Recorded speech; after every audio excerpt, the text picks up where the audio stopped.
Hello everyone, I'm Drunvalo Melchizedek, and we're here today to answer questions and answers again. These questions and answers are coming from Facebook, and they've come in the last 3 or 4 hours, and they're all on the Merkaba. And so, I'll tell you, I've been reading these questions, and you guys have a lot of questions. It's clear that you really don't understand, from most people here, what the Merkaba is. And so I'm going to do the best I can to try to explain this. I have an audio tape which will explain the history of the Merkaba and how many things about it that aren't really understood out in the world too much. And so we're going to introduce that tape first, and then these questions that you have asked me right now will follow behind that audio tape. And so I think between that tape and what I'm answering here today, I hope this really helps you more to understand what the Merkaba is and its importance in the world. Okay, now I've got names here from all over the world. I'm sure I'm not going to pronounce them all right, but I'll do my best. And this first one is one of the hardest ones ever. It's from a person that's spelled Nejc. I'm not sure how to say that. But he says, is the Merkaba something physical, spiritual, or more of a thought form creation? Because I've been meditating on it a lot, but I still didn't get to the bottom of it, which makes me go and research other stuff instead. Okay, well, the Merkaba is a very real thing in science. It is an electromagnetic field. It's not a thought form. It's not just a spiritual idea or a concept. It is an actual physical, real thing in this third-dimensional world. As it proceeds to other dimensional levels, it will change its nature.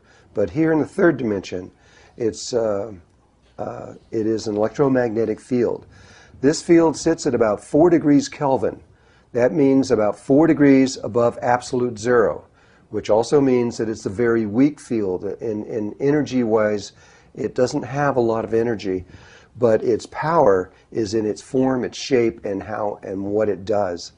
The full Merkaba of a human being is more complex than just the parts that we are using today to create it.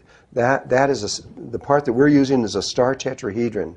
It's a tetrahedron facing down and a tetrahedron facing up. And that's the first shape that forms out from around the body. Around that is a sphere that exactly encloses it. And then it begins with many, many, many geometrical forms that go out to hundreds of thousands of different possibilities. And it ends at about 55 to 60 feet approximately, depending on your height. It's always proportionate to the person's height. And the complexity of that requires computers just to be able to see it and understand it. Russia is very deeply into this. They use it in their defense system, in their military, and it is, on those levels, it is the most powerful force in the universe. There is nothing more powerful, even though it's a weak field, there is nothing more powerful in existence in terms of protection and creation and what a potential of what it is.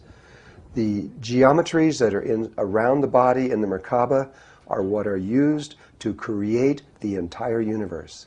And there is nothing, not one thing, in this entire universe that was not created through the geometries of your Merkaba. Even things that you wouldn't think. I mean, like if you look at crystals, it's pretty clear. You can look in there and you'll see that all the atoms will line up in geometrical forms and form crystals. It's totally a geometrical world. Or if you look at viruses, it's the same way. All viruses are geometrical, and they are all, you can actually see them through the microscope, and they're always geometrical. But there are other things that you wouldn't normally think about, like feelings, like love and joy, or even anger. All your expressions that we have, those are also geometrical. It was Manfred Klein who was the first person on Earth to scientifically determine this, and was written up in different magazines and journals because of this, because the world didn't know that before that. But even those kinds of things are geometrical. And all of it, there is, without exception, everything in the universe was created through the Merkaba that is around your body. But not just the one we're talking about. There are many, many other Merkabas around your body. I'll explain this very quickly. There are, that are known and are stable, and I'll explain that. There are about 100,200 other kinds of Merkabas besides the one that we're using. And these other Merkabas took billions and billions and billions of years for the universe to determine, discover, unfold, and live. And they have been mapped, and they know, and the universe knows and understands what they are. And there are about roughly 500,000 more that are geometrically possible Merkabas, but they have problems. And some of these problems don't show up right away. There have been entire planets that have died from using a Merkaba that seemed okay, and then after maybe 1,000 years it changed in ways they didn't understand, and it killed them all. There have been many disasters in the study of Merkaba throughout the universe. Right now, we know what is stable. We know what will last forever, and the one that we're using is one of those. It's only of the 100,200. We're only on the second one, too. There's one more before this, which is a very simple one, which has been used by shamans and medicine men around the world for thousands and thousands of years. It's very simple. It's very limited. It will allow you to go into the fourth dimension, but only for a short amount of time. So it allows a medicine man to disappear right before you and then come back, which may seem like 10 minutes later, but he's been gone for a long time because of the differences in the time ratios between the third and the fourth dimension. But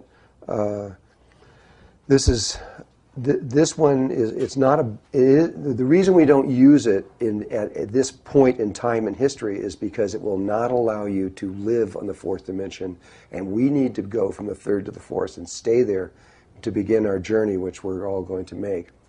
And so the Merkaba that we are teaching now is perfect for that. There is no other Merkaba in existence right now that will replace this for the purpose of what we're about to do. I don't care what anybody says out there, there isn't. There's many other shapes, there's many other ways of doing it. They may even seem like higher ones, but they're no good for this, what we're about to do. We have to be in tune with Mother Earth. She has a Merkaba around her. That Merkaba is a star tetrahedral Merkaba, and NASA has now been able to determine that. All the planets have star tetrahedrons, Merkabas around them, and so does the sun. And so the idea or understanding that I'm trying to give to you is that this particular Merkaba is the appropriate one because that's the environment that we are in is using that. And in order for Mother Earth and Father Sun to begin this mass ascension that's about to happen, we have to be in tune with her, and we have to be in the same vibration as her, or we won't be able to follow her moves and let her take us into these other worlds. If you have some other Merkaba going on, you're going to be in trouble. And I suggest you rethink whatever it is that you're doing. Okay, this is kind of the basis of all of this. And we'll slowly go through these questions and try to see. So to answer his question, yes, this is a very physical thing. It can be picked up with instruments. It can be put on to computer screens, and you can see it. And so it is a very real thing. It is not just some idea in spirituality. His next part of this question is interesting. He says, are you required to find a yin to your yang, as in to get a girlfriend, etc., in order to successfully ascend, or how does that work? Well, you can do this as an individual. It is possible, and probably most people will do it as an individual. But you can also do it in Tantra and in combination with another person. And that way requires more knowledge, more understanding, and it may be more beautiful in a lot of ways. But those people are going to end up being in exactly the same place. It can also be done in groups, in much larger groups, and it has been done that way before. That requires even more understanding and more knowledge and more synchronicity. but it is possible. So that's the answer to that question. Now here we go. This next one sounds kind of silly. He says, do we become human spaceships? Because the Merkaba, when you see it, it looks like a spaceship. Well, the word Merkaba, actually, if you take it in Hebrew, Merkava or Merkaba is how it's said in Hebrew. It has two meanings, and the first meaning is that it means a chariot or a vehicle that will take somebody from one place to another. It also has the meaning of the throne of God, because it is the creation patterns that created everything in existence. And so it makes perfect sense on that. But the Merkaba is a vehicle. In Egypt, it's Merkaba, which is three words, and Mer is a counter-rotating field of light, and Ka means spirit, and Ba means body. At least it means body when you have a physical form. If you're beyond physical form, it means the body of your wisdom, your knowledge, your memories, your experience, etc. And so what this is a vehicle in Egyptian that will take you from one world to another, and it'll take your spirit and your body with you as one.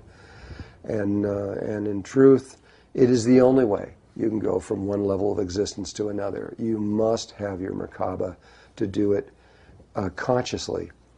There is a way in the situation that we're in now that you can escape that, and I'll talk about that in just a little bit.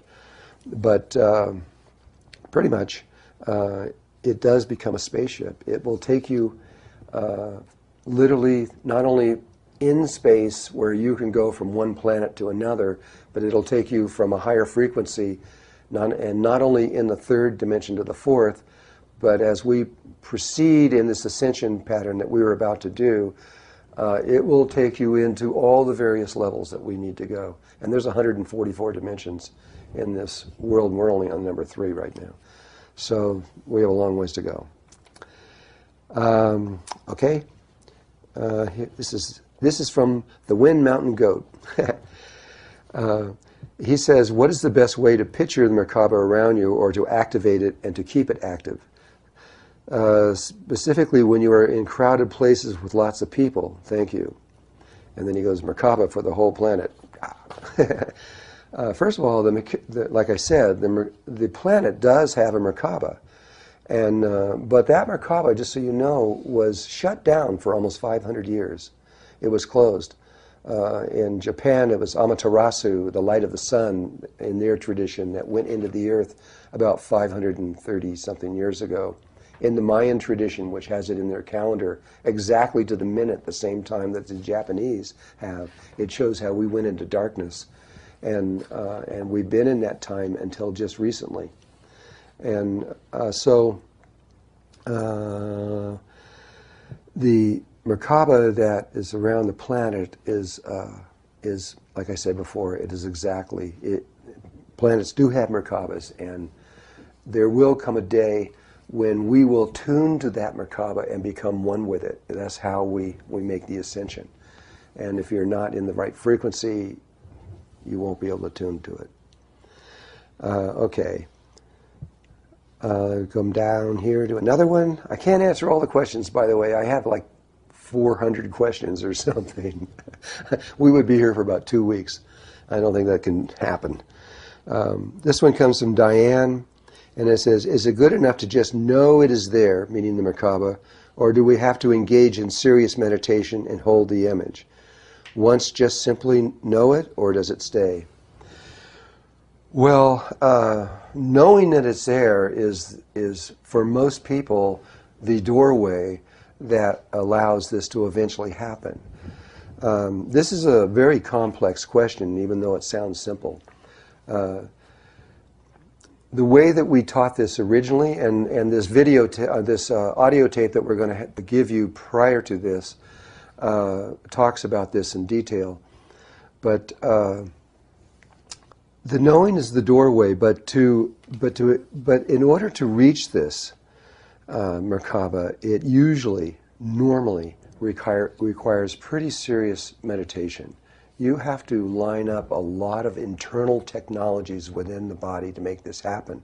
from a male point of view. And if you don't do it right, it won't function. And so it generally, in Kundalini Yoga, in Kriya Yoga, in Tibetan meditation, it takes a very, very long time to activate the Merkaba through the meditation process. We have it down to about 5 days, but that won't work for everyone. It'll work for maybe a third or 40% or so of the people, and the rest of them still have to take a year or two to be able to actually get it working properly. And so that's one side of it. The other side is that there is the female way of doing this. And that female way is nothing you can write down. In a male way, which I did, you can write it down. It's in the Ancient Secret of the Flower of Life, Volume 2. You can go into this, one of my books, and you can go in there and it'll tell you in great detail how to do this from a male point of view. But it is possible to do it from a female point of view also. And that is nothing you can put into a book and say, here's how you do it. Because it's never the same ever twice in a row. Or it may be twice in a row, but never again. And so there are people in the world that have never been to teachers and have never, don't even know what the word Merkaba means, but they just are sitting in a bathtub having a good time, and when all of a sudden they start feeling this rotation around their body and they don't know what's happening, and bam, this thing comes out. It will sometimes happen automatically without any kind of stimulation whatsoever. That usually happens, though, with people that have had many years of meditation around this in past lives. It usually isn't something that just happens, but it can happen, and it is, and all things are possible. Okay, I think that will explain a little bit, and we'll keep going, and hopefully this will keep unfolding deeper. This is from Melissa. She says, I have visions of the Merkaba often. Does that mean my own is awakening to me further, or that I'm integrating with it at deeper levels? That's very often how it happens, is you begin to see yourself in a dream and you're surrounded by a counter-rotating field of light. And it's the beginning of your awakening, and you're remembering who you really are. Who you really are is far more than what you probably think you are. We generally think of us as a human being that only has a limited lifetime on this earth. But we have always been alive, and we always will be alive. We are actually already immortal, whether we know it or not. But relative to the larger system at the moment, we are in a kind of a stalemate with life. We have fallen, we have lost a great deal of our understanding and remembrance. That's all going to come back to you, everything. You're not going to lose anything. You're going to remember all your memories. You're going to know who you are, and your stability in the universe is going to come back again with every single person on earth right now. It's just a matter of time. And so don't worry. Don't go into fear. There's no reason for fear. Fear actually slows this process down. The more daring you are and willing to go out into life, the better chance you have. And the next one is from Patricia. Can the Merkaba be practiced to save the natural environment? Yes, it can. And it not only can, but there are hundreds of people that are doing this right now. Because the Merkaba is a natural phenomena, and it duplicates exactly what the Earth was created through, it is possible when you are working with Mother Earth, you have to have permission, real serious permission from Mother Earth to begin to do this. But if you get that permission, you can use a Merkaba, which is called a surrogate or an external Merkaba. We have a Merkaba around it, but you can duplicate that around, say, a piece of land or a larger area, and you can remotely control that and program it in certain ways so that it will begin to clear the environment. We have done this scientifically. We have had Mexico and other countries measure what we were doing and be able to see it happen, and it's real.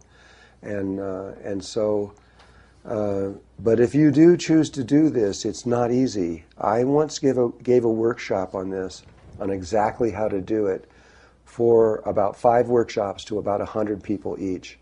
And I found out that after 500 people, I was only got 3 people that were able to do it. So it's not impossible, but it's difficult to be able to come to the place where you can realize that you can actually change things. You can change the oceans, the soil. You can actually recreate the earth. When you fully remember this, and I hope that you do, you'll know exactly what to do. But you must do this with Mother Earth's permission, because without it, she won't let you do it. This is a huge subject, as you might imagine. Okay, this is from Andrew, and he says, how does the Merkaba stabilize? In theory, does not the Merkaba always stable? Is it contingent on the stability of the vibration and consciousness of the user, or is that simply a matter of perception with regard to the interaction between the user and the Merkaba? You must have to understand, the Merkaba is not an object. Even though it is an electromagnetic field, it is a living field. It is alive. It's conscious, and it is your consciousness that is in that Merkaba. And so you have to understand that before I can even answer the question. And so in order to stabilize the Merkaba, it is your consciousness and your awareness that brings the stability to the Merkaba. We used to teach the Merkaba where you activated it through mudras and in a very specific way. This was through the Flower of Life. And we did that for many, many years. Now we have changed everything. We have been, by the Ascended Masters, have asked us to go back and to begin to do this in the way that it was done a long, long, long time ago. And which is not starting with the Merkaba, it's starting with the heart. And from the heart, we reconnect back through the tongue to the brain, and we establish a connection through the third eye. And then from there, these beams of light come out, and a sphere appears around you. A halo appears that science has now documented. And once you're in that state, the Merkaba happens automatically. You don't have to do anything. You just breathe in a certain way, and the Merkaba comes out. But it is a fully mature, stabilized Merkaba instantaneously. If you're doing it in the old way, where you're creating it through your own energies, that way the stability happens through the speed ratios that are used. You begin with a speed ratio of 1/3 the speed of light. You then jump it up to 2/3 the speed of light, which even at 2/3, that's like, I don't know, 140,000 miles a second of this thing is spinning around you. And it's still not stable. It actually begins to wobble. And then you have to jump it up to 9/10 the speed of light. A lot of people don't understand why we chose 9/10 the speed of light. And it wasn't just a choice. It was based on the reality again. Every single electron that's rotating around every single atom in the entire makeup of the universe that we're in is rotating at 9/10 the speed of light. It's not 9.1/10 the speed of light. It's exactly 9/10. And that's because it's a whole number fraction. And that's the only thing that life knows how to work with.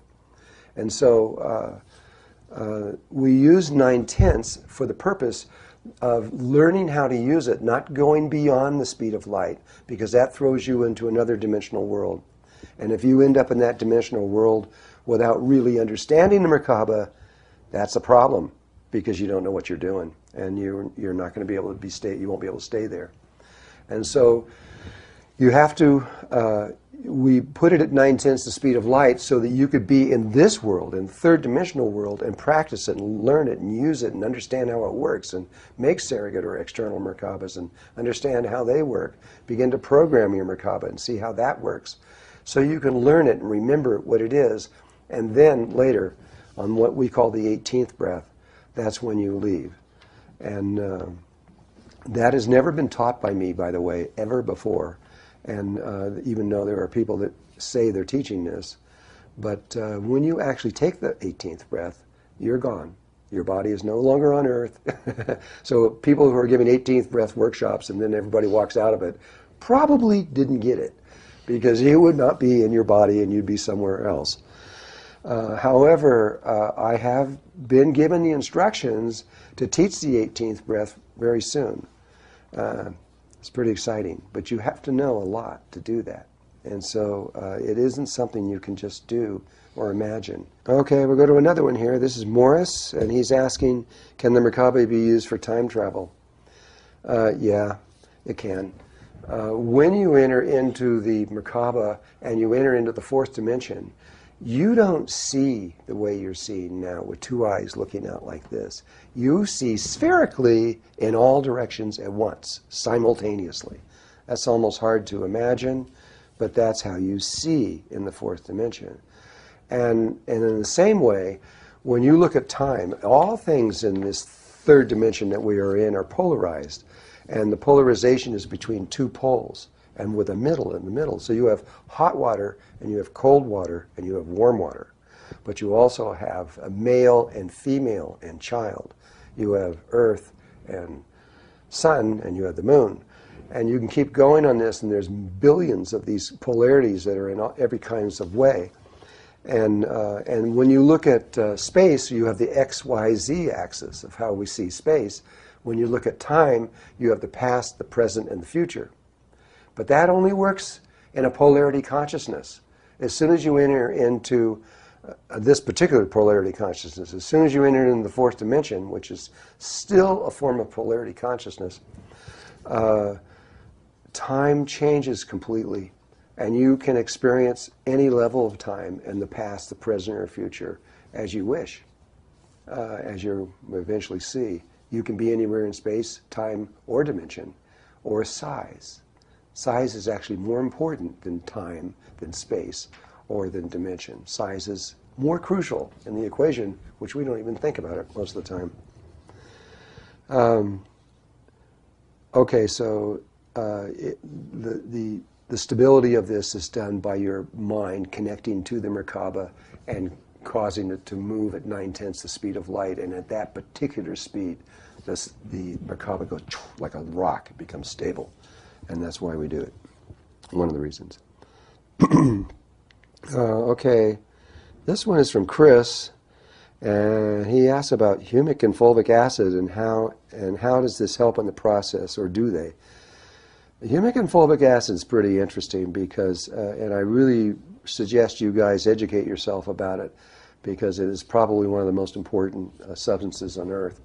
It is all life on Earth that lived on the surface. As you know, all that DNA eventually goes down and becomes oil. But when it gets about 2 or 3 meters below the surface, it's sometimes captured in various ways. And one of the ways is through Leonite shale. It captures it in little airtight bubbles and holds it for 100 to 300 million years.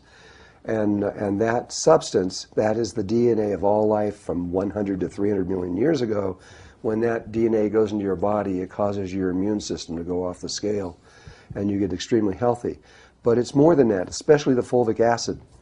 The History Channel did a 1 hour long program on spaceships, ET spaceships, about 2 or 3 years ago. And in there, they took spaceships that had landed on Earth that had been recorded by different ways that they felt were more legitimate. In their case, it was police departments, military, firemen, and these kinds of things that were there and were able to determine it and that it was real. And so they had many of these. And the History Channel went out to these places and the films that they saw, and they found that where the ship had actually landed, when they took off, there was always this little pile of white powder. And they didn't tell you through the show what it was. And then they kept going on to this, and they kept talking about this white powder, and that's how they kept saying what it was. And then they went into where they found that they could take ordinary boxes of steel, just like a box, put a person in it, rub this white powder on it, and the thing would lift off the ground and float around. And And they're still trying to understand what that is. But the long and the short of all this, at the very end, they tell you what it is. It's fulvic acid. And so fulvic acid plays an important role in space travel, also using metal boxes or ships. And so what it means on those levels, I don't know yet. But I've been studying fulvic and humic acid for about 12 years. And I'm discovering it is a really important substance. And what it does for you on another level is that it purifies your body of all the toxins and mercury and lead and everything in your body. It is the best chelation system known on Earth. And in 3 to 4 months, it makes you squeaky clean. That alone helps you in your meditation because it makes you cleaner, and healthier. And those things are important when you're trying to reach into other levels of existence. This one says, Diego wants to know how many breaths the Merkaba meditation takes to complete. Ever since I introduced this to the world, people have changed it in a million different ways. They've changed the speed ratios, they've changed all kinds of things, they've added this, they've taken stuff away. But from the Ascended Masters, where I got this information, it takes 17 breaths exactly to create the Merkaba synthetically, and it takes the 18th breath to actually make it move from the 3rd to the 4th or higher dimensional levels. You don't need any more than that. And there are other ways of looking at this, but I don't think that I think it would cause more confusion than anything right now. Okay, let me go down to the next one. This is from Mark, and he says, I hear a lot of people talking about certain stones like Undaris and instantly activating people's Merkaba, or even people who can activate Merkabas for others during sessions. This all sounds gimmicky to me, and I believe activating your Merkaba is much more involved and comes with great responsibility. Not sure what you think. Well, there are certain crystals and stones that will assist you in activating your Merkaba, but I am not aware of any stones that will activate your Merkaba on their own. That may be true, but I'm not aware of them. And if that was the case, it would sure make it easy for us on the earth if that was true. He also talks about people activating Merkaba for other people. That is absolutely illegal throughout the entire universe. It's against the law. And it produces an unbelievable karma. You affect the person's evolution when you activate their Merkaba, and you change them forever, and you change their evolutionary path forever, and not necessarily in a positive way. That would take a long time to explain that, but you can't activate someone else's Merkaba. You just are not allowed to do that. No more than you can go to a planet from space and begin to mess around with them and change their evolutions. It's illegal. Everyone is supposed to arrive and move through their states of evolution on their own without any external interference, would probably be the better word. And so you can't do that. Now, after saying that, there is one exception, and that is if you're a mother or a father and you have children, and you're in a situation that is a life and death situation, and at no other time is this allowed, you can activate their Merkabas temporarily for the purpose of getting them through the situation that's happening at that moment. But even if you had 3 of your children and 1 of somebody else's, you aren't allowed to activate that other child's Merkaba, only your own. Those are the laws. I didn't make them up, and so, and all I can do is tell you what they are. It's now up to you to follow your integrity. Here's another question that Mark says. I try to allow people to think as they will. I've just been working with Merkaba for a while and feel like it shouldn't be a product of the New Age money-making machine version of spirituality. Would I cover this? I agree with that on a lot of levels, but let's just discuss that for a moment. Spirituality in the United States and Canada and throughout Europe and it's mostly Christianity is what it's based upon. The Christian religion believes that spirituality should never be charged for; it should be free, and that is what Christianity believes, and that's where these kinds of ideas are coming from. I was also Sufi for 11 years and was deeply involved in Muslim traditions and ideas. And in that aspect of things, they believe the exact opposite, that you are never, ever to give spirituality away for free, under any conditions. And the reason is because they say there must be an exchange of energy. It doesn't have to be money, but it has to be an exchange of energy. And the reason they say that is because they find that if someone is given spirituality for free, they don't listen, they don't think about it, it's not important to them, and it's basically throwing pearls before swine. And so I tried both ways for a long time. I tried doing it for free, and I tried doing it with an exchange. And I found that I believe the Muslims are right. Whenever I give away a workshop for free, or even if somebody else pays for the workshop, or if even however it happens, if they get in there without any exchange, these are the people that come in late. These are the people that are on their cell phones talking. These are the people that leave early, and these are the people that don't understand what happened because they weren't conscious through the whole thing. And when I really understood that, I gave up and started charging. But there's another thing that the Sufis say, and that is that when you charge, it has to be fair. Now, there are people here that came into Sedona that were charging $10,000 for a 5-day workshop. Is that fair? No, but people paid it. And so it has to be a small amount that people can afford, and there has to be an exchange. And there are other reasons why, but that's the primary reasons. And so what I do is that when somebody wants to come to one of my workshops, I have a price, and I hope that is fair. We charge usually between $555 and $777, depending on how long the workshops are. And if a person is not working and they can't make that, they can't afford to do that, then I say, fine, it's okay with me.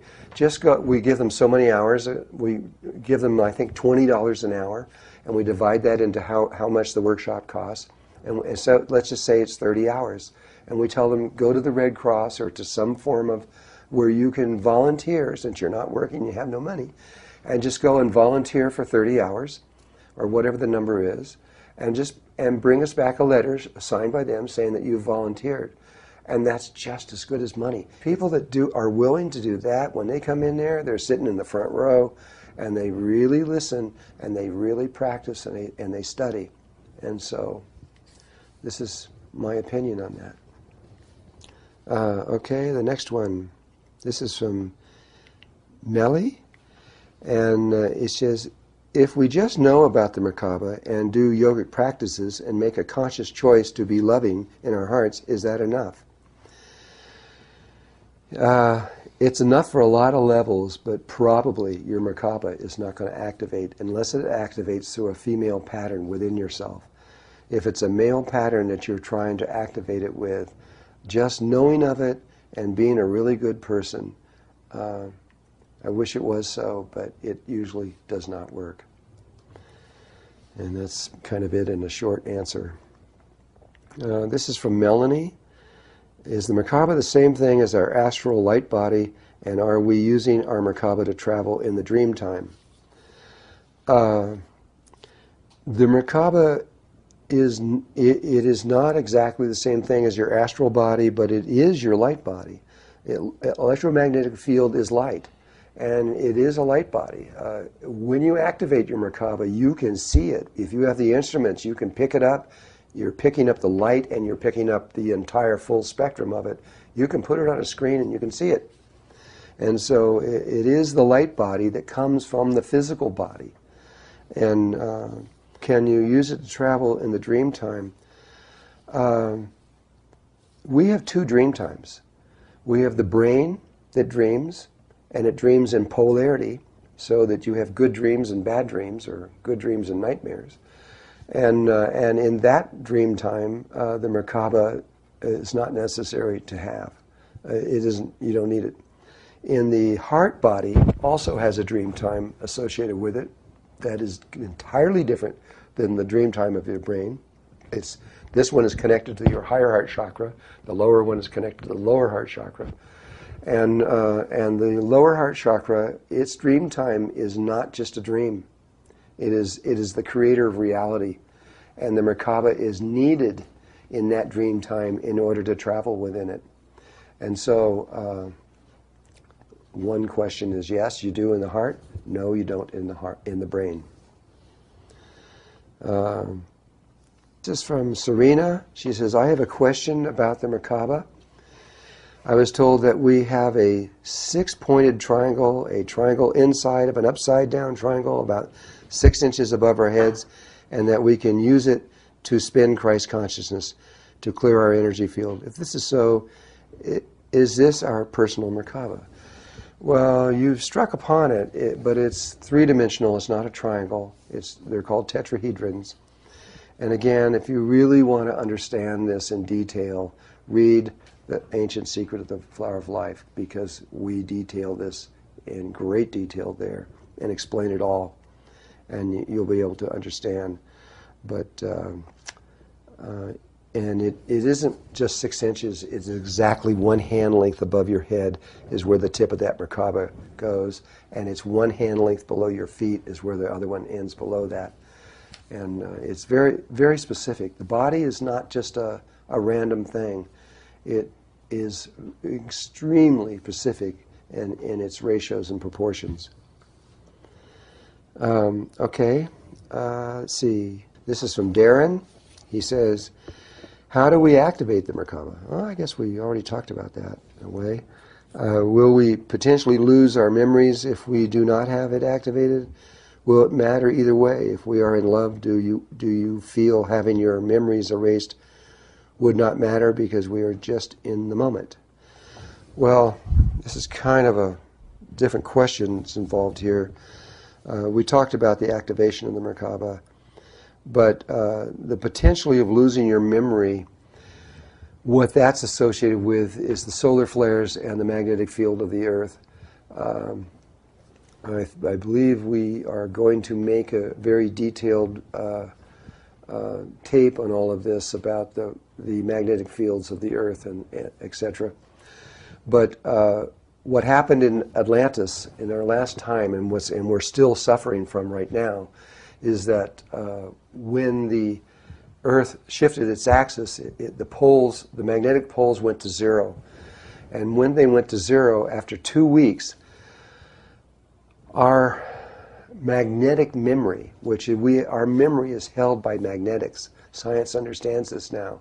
We have discovered that there are magnetic shields around in the membranes of our cells, of our brain, and in other areas within our body. And we contain our memories through magnetics. And if the magnetic field of the Earth, which sustains those memories, is the power and the energy that sustains them, if it goes to zero after about 2 to 2.5 weeks, our memories are erased completely. And that's what happened to millions of people on the Earth before, and we end up becoming hairy barbarians and starting all over. We had a very high technology then, but right now, if everybody's memory was erased, you wouldn't even know how to get out of the room you're in. You wouldn't know what a doorknob was. You wouldn't know anything. And you'd be right back learning how to start fires again. That happened before. It could happen this time too. And there are many countries right now that are deeply concerned about this and trying to prepare for the eventuality of that which may happen. We don't know if it's going to happen yet, but there is a very high potential that it could happen. If you have a Merkaba rotating around you, it will maintain the Earth's magnetic field even though there isn't one. It will keep it within you, and you won't even know there is any difference. And you will continue, all your memory and understanding and knowledge will continue perfectly, even through a catastrophe of that nature. And now when the Russians, the first cosmonauts went into space on the Mir space station, the first one that ever went up there, after about 2 weeks, he was up there and he lost all of his memories and he went insane. That's another side effect. And they had to go up and get him. They put another person in there and brought him down. And then the second one also went insane. And that's when they realized it wasn't just him. This was a phenomenon associated with deep space. And so they, through their studies, they realized that it was the magnetic field of the Earth that was causing the problem, and they created a little instrument that went on the side of the spacesuit, so that it would approximate the Earth's magnetic field. And they discovered that by doing that, the person did not lose their memories and did not go insane. Russia has now declared that not only are the memories permanent, the loss is permanent, but the insanity is also permanent. They have no way to fix it. They don't know how. And so all of this, you know, if you could, sure, you can create a little instrument, but that's only as good as long as your batteries are working. If the batteries go out, then you won't even remember what a battery is, so it won't matter, I guess. But if you do it through the Merkaba field, which is the way to do it, you'll be fine through all of this. And so right now there are millions of people that are in their Merkabas. And so through the survival efforts of what's about to happen, there will be at least millions of people that will be able to make it through this. We got pages of these things. This one says, do we really have to leave this planet? This is from Denny. Yes.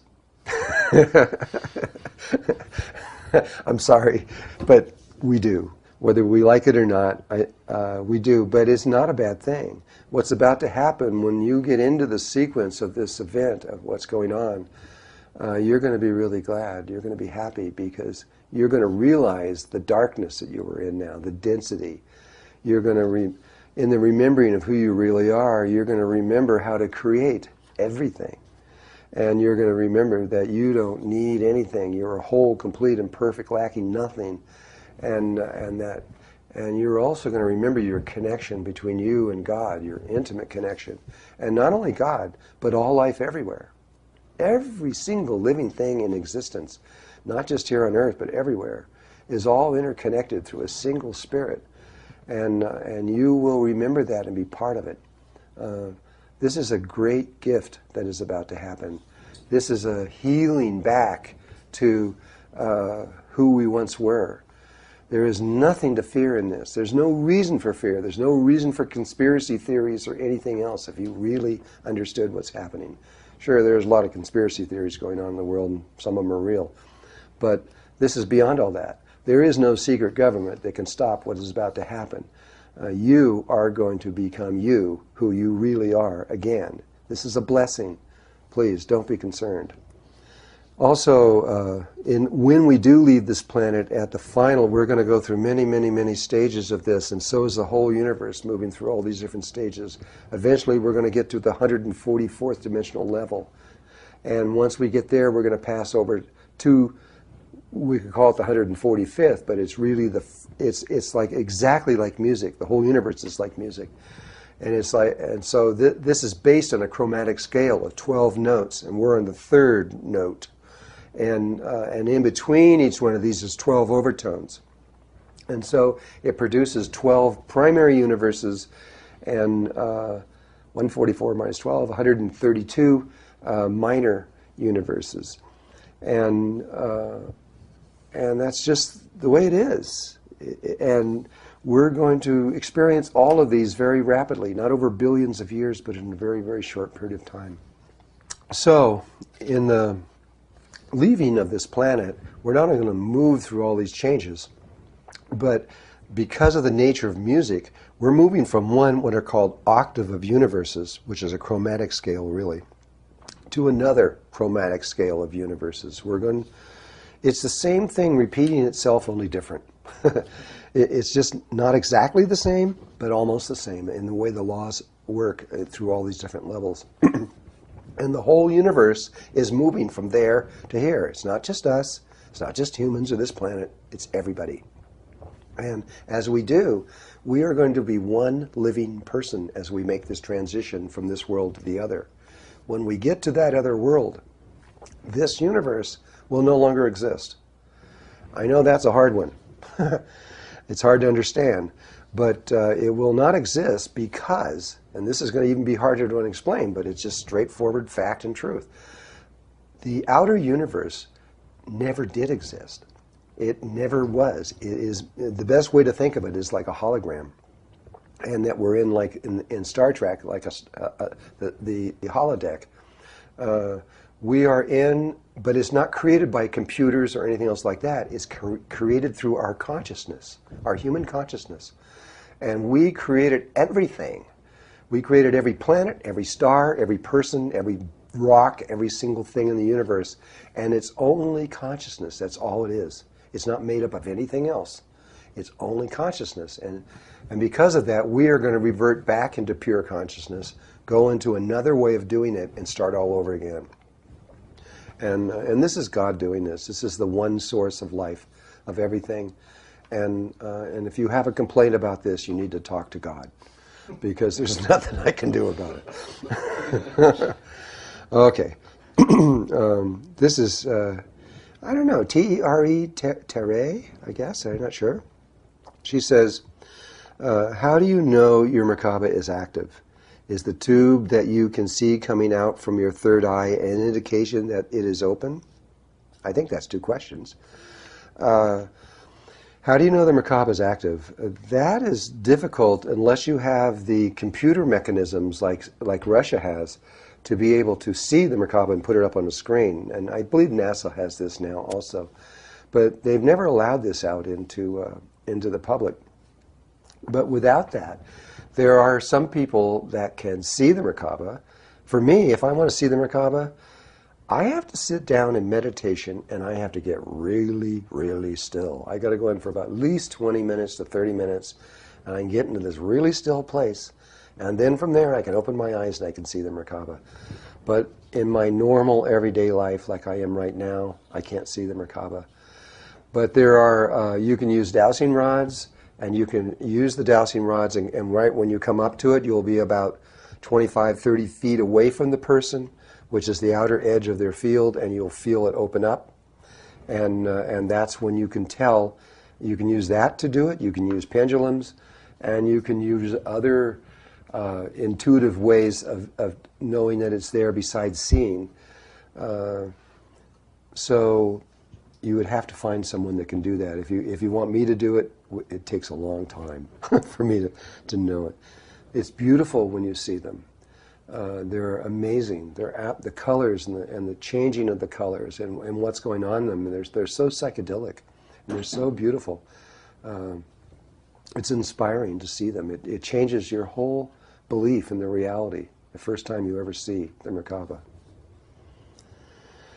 Okay, I'm going to drop down to Christiana. She says, would you say it is the only way for a specific result, or are there many ways to do the same thing? There are slightly different ways of doing the Merkaba that have been discovered around the universe, not just here.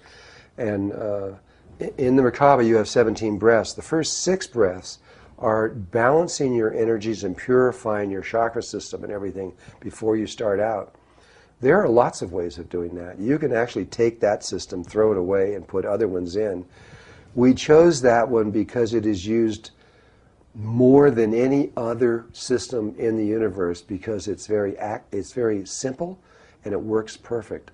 And that's why we just used it. That's why the Ascended Masters used it. To change the nature of how to activate a synthetic Merkaba, which is what most people in the world is doing right now, that is dangerous. That is extremely, extremely dangerous to do that. I would basically just simply say no, don't do it. The tube that she is talking about coming from the third eye, you actually have, in order to activate the third eye, there are 8 beams of light that have to come out of your pineal gland.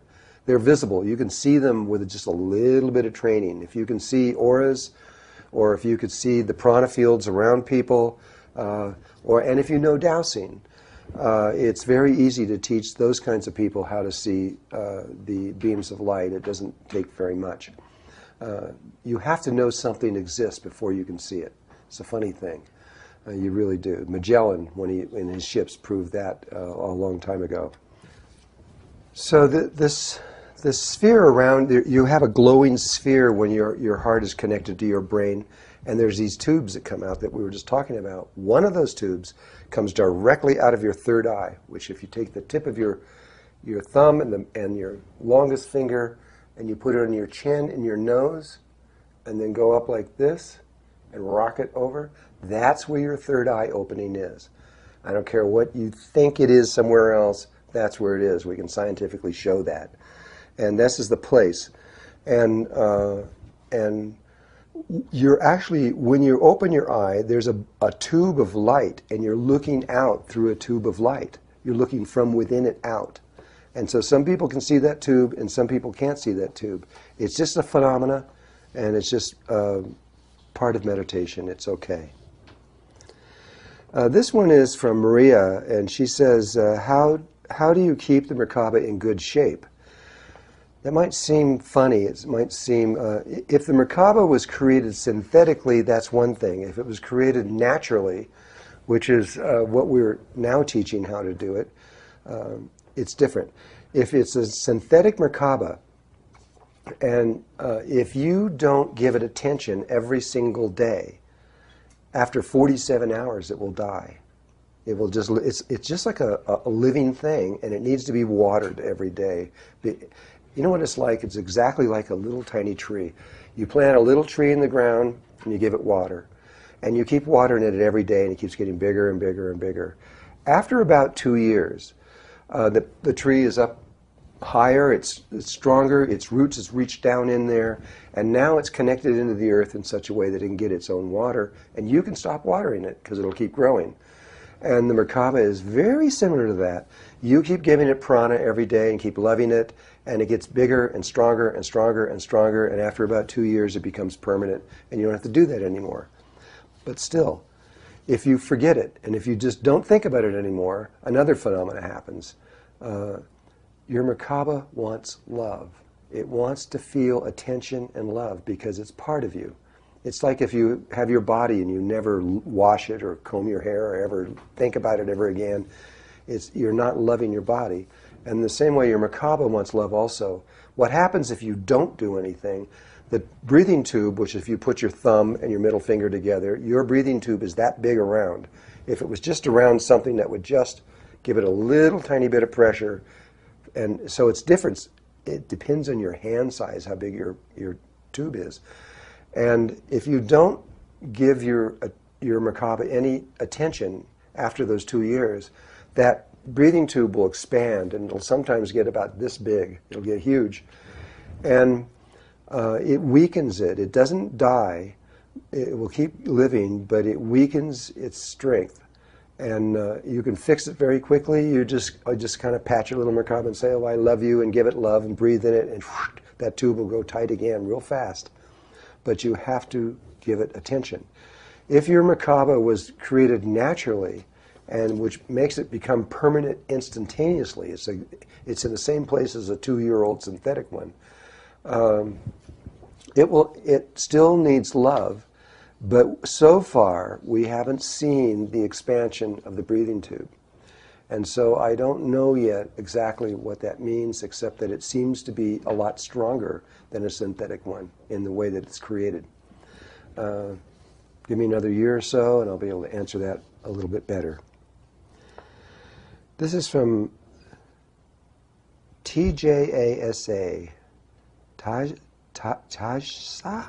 I'm not sure how that's said. I'm sorry. When your Merkaba is activated, do you always necessarily have to feel or visualize it precisely during the meditation, or is it enough to just sense the swirling outside of the tetrahedrons? That's a really good question. There's different ways of seeing and sensing and feeling.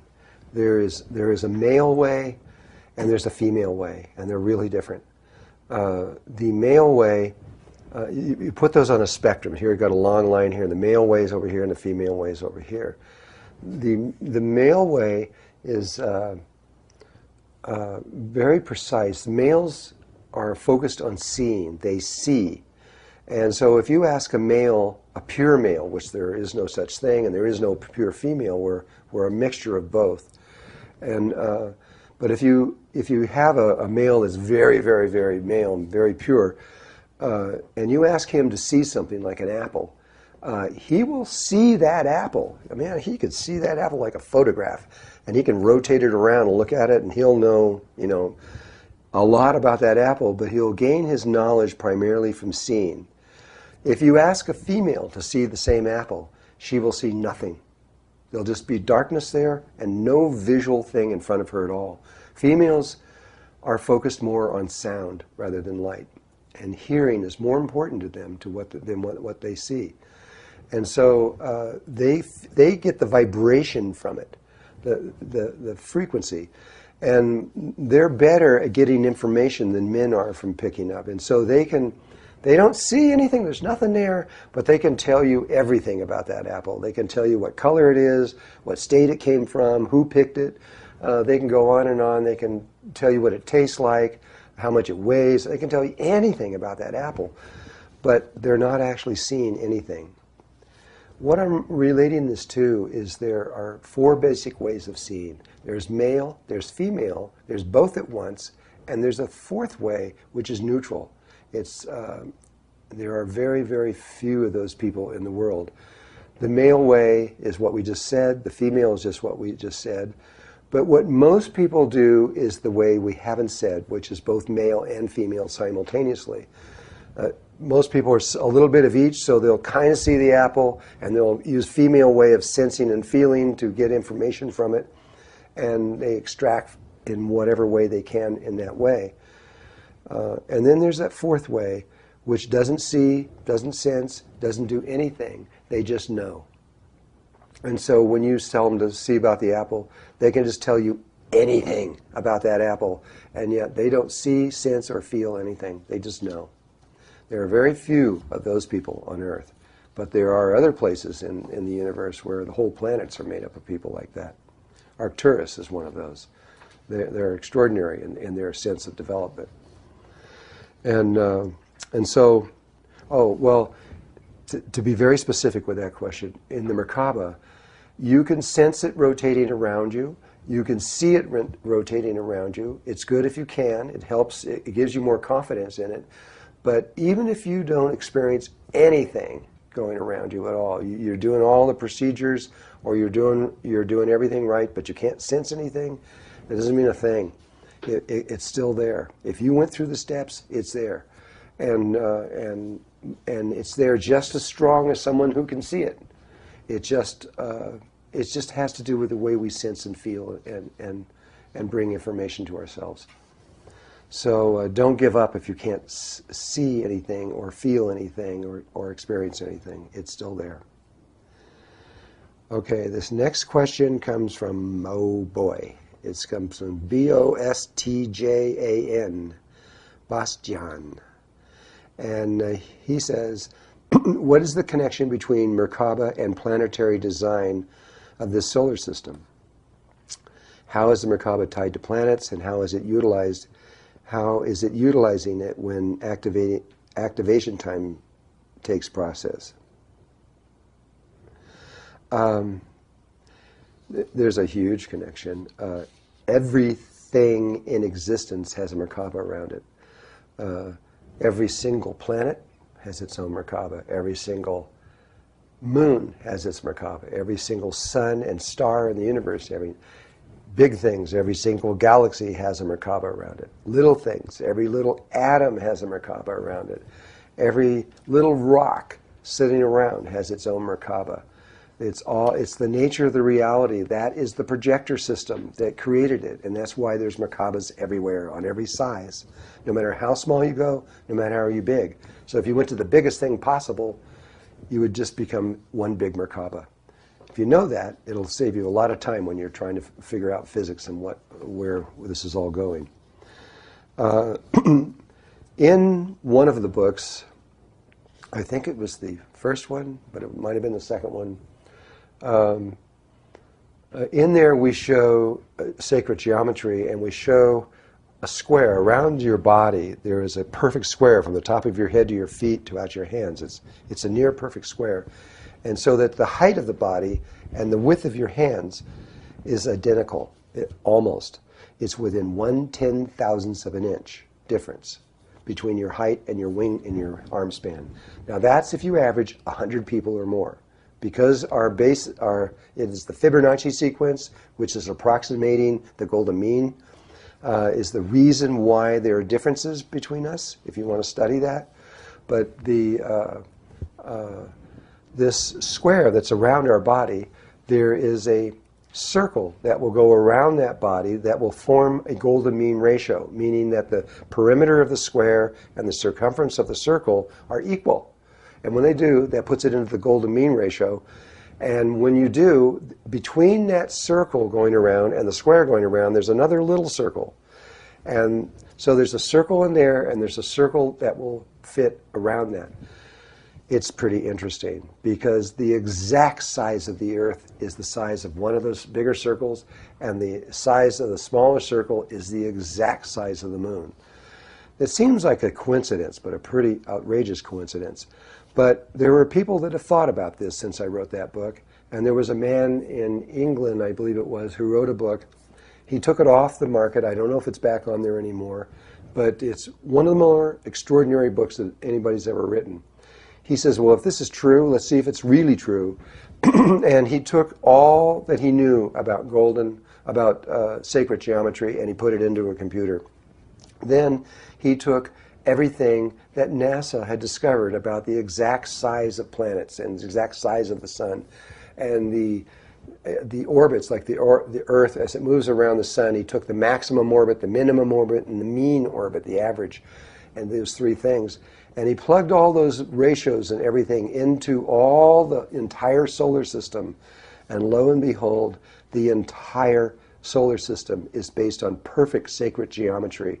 And all of the size of every planet and even every little rock floating through space is around your body in the form of an electromagnetic field.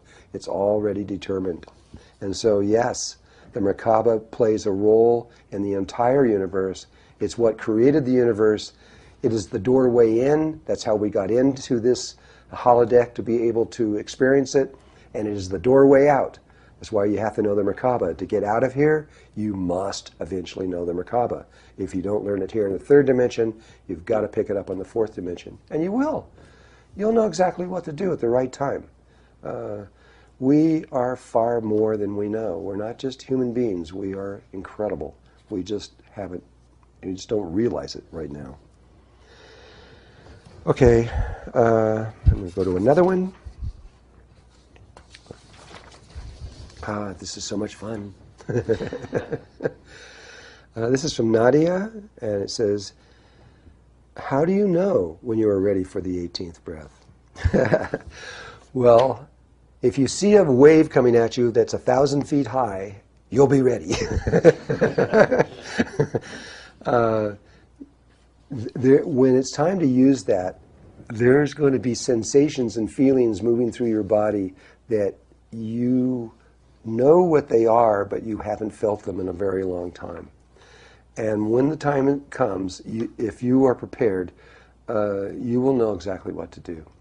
And I'm going to help you too, because I'm going to put out the remembrance of exactly what to do very soon.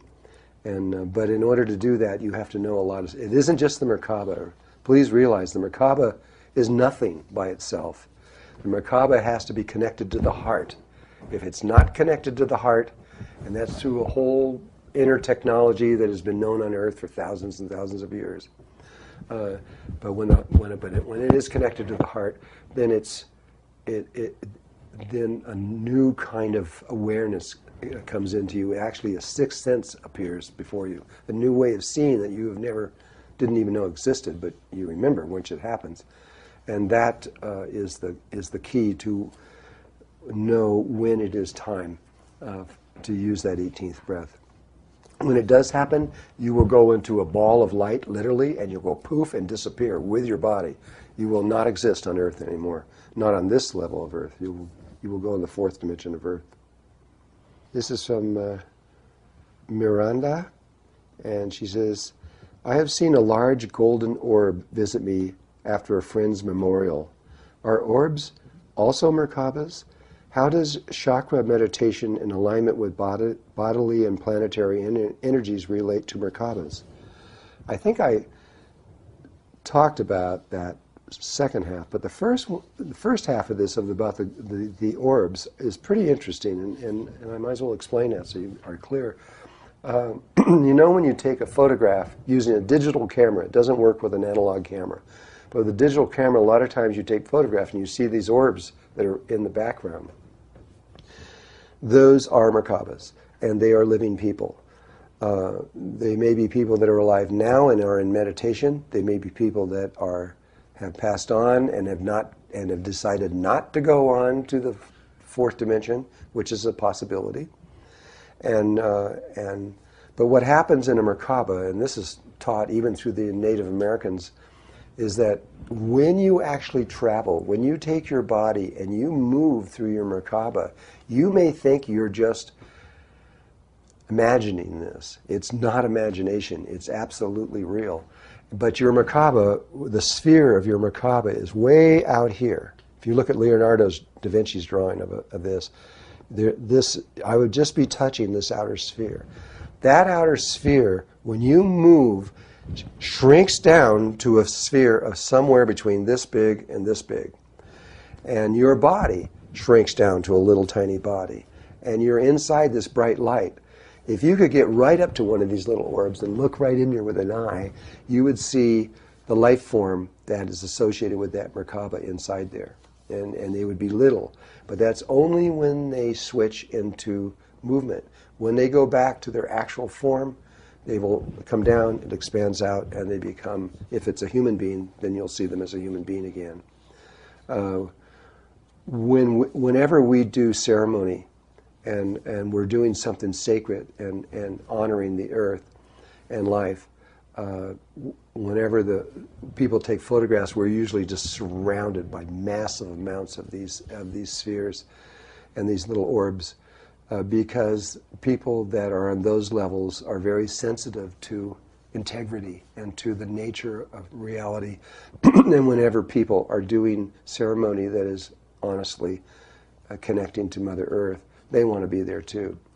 And so in this case, she was at a memorial of someone who died, and there's a very good chance that the orb that visited her was the person that died. So again, each one of these subjects could go on for long periods of time because there's so much more behind them.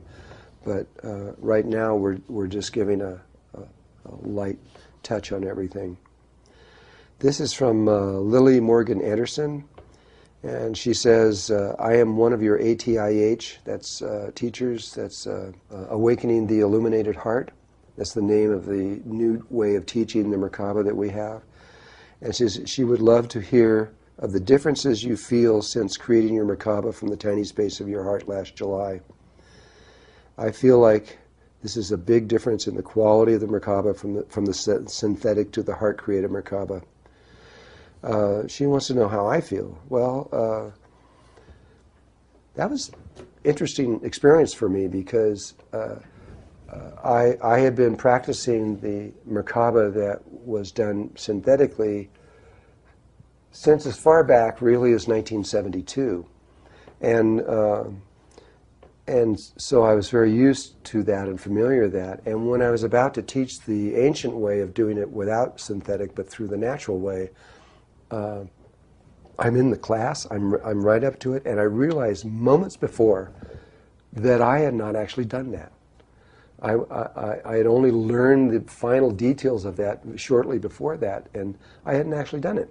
And so I did it with the class at the same time. It was so exciting. I was so excited I could hardly stand it, because there's a lot of people there that had experienced it, and they were talking about it, and I had experienced the same thing. And it was really interesting to hear other people telling me what I was feeling. But the feeling is one of this, is that the synthetic Merkaba tends to produce many different colors within the Merkaba. And so, and they're constantly changing depending on what you're thinking and you're feeling, and also on your physical health. And but with the natural Merkaba, it's the same on almost everybody, and there was slight differences. It is so smooth that you can hardly feel it. It just feels just like this. It just is very, very smooth, and it is a gold color, and I can see these much easier, and it looks like they're made out of gold, literally. But it isn't. It's just the speed at which and the way that it moves.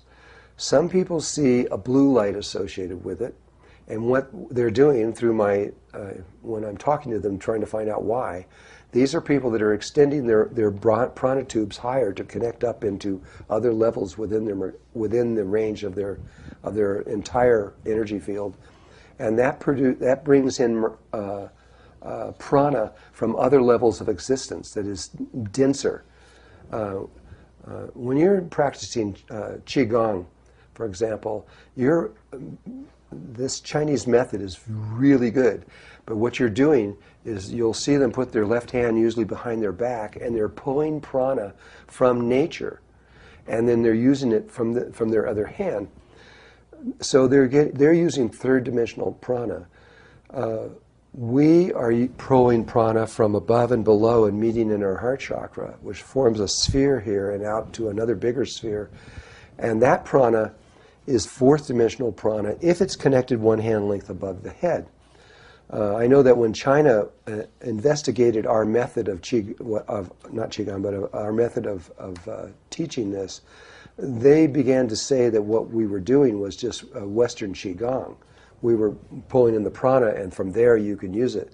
You can do anything you can do in Qigong, you can do using this system.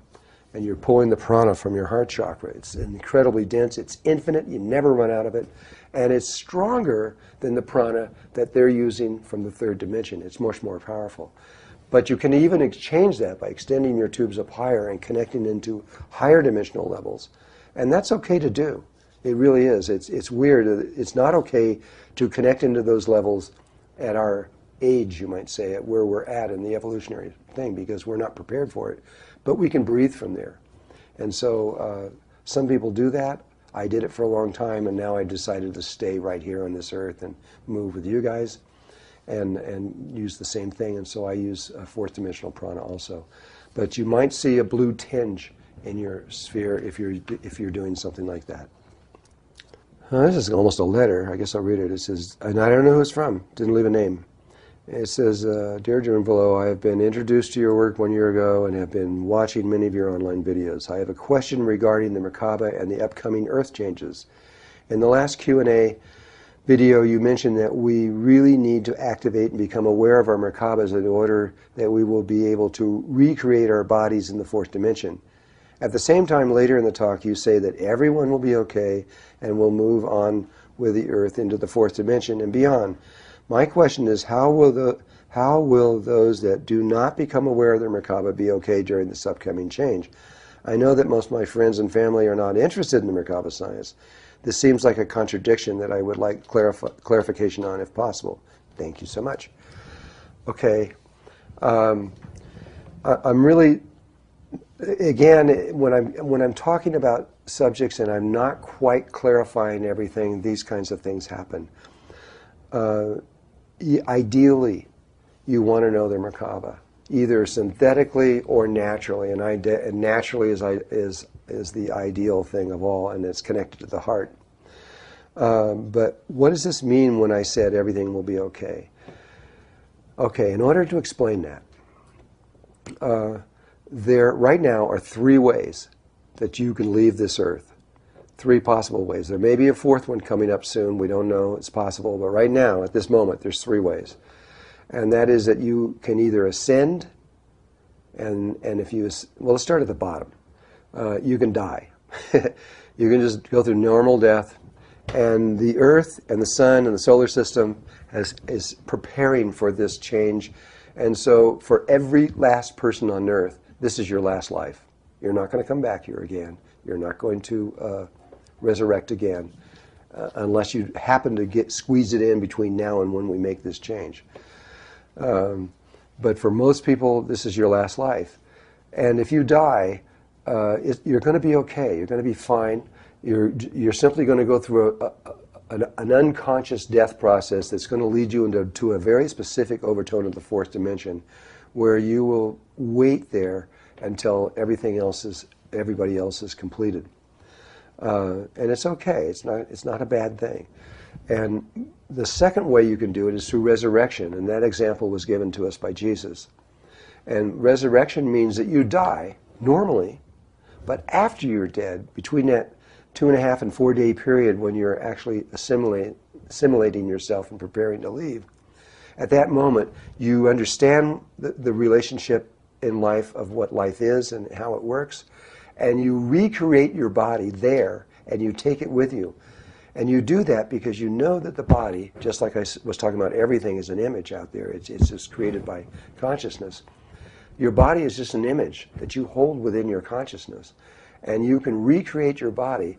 And that's exactly what Jesus did. He recreated his body, and then he took it with him into the 4th dimension, which allowed him to ascend consciously and to enter into immortality consciously. The way that's now available, a 3rd way, is ascension. It's very similar, only you gain enough knowledge while you are, and experience and wisdom and understanding while you are alive in this body, and then you simply you choose a moment. You can actually choose the moment when you do this, and you say now, and you do it, and that's taking the 18th breath. And when you do, your body will become pure light. You can put your hands right through a wall, and it'll build an energy, and you'll become this huge ball of light. And in a very rapid second, you're going to break down to a little sphere, and then you're going to be gone. And you will not exist on Earth. Your body will be gone. But you'll be in the same place as Jesus now. You're now in the death process. You're moving into the 4th dimension. But you're moving with your body, just like Jesus did. And when you get there, you will remain there, and you will be permanently there.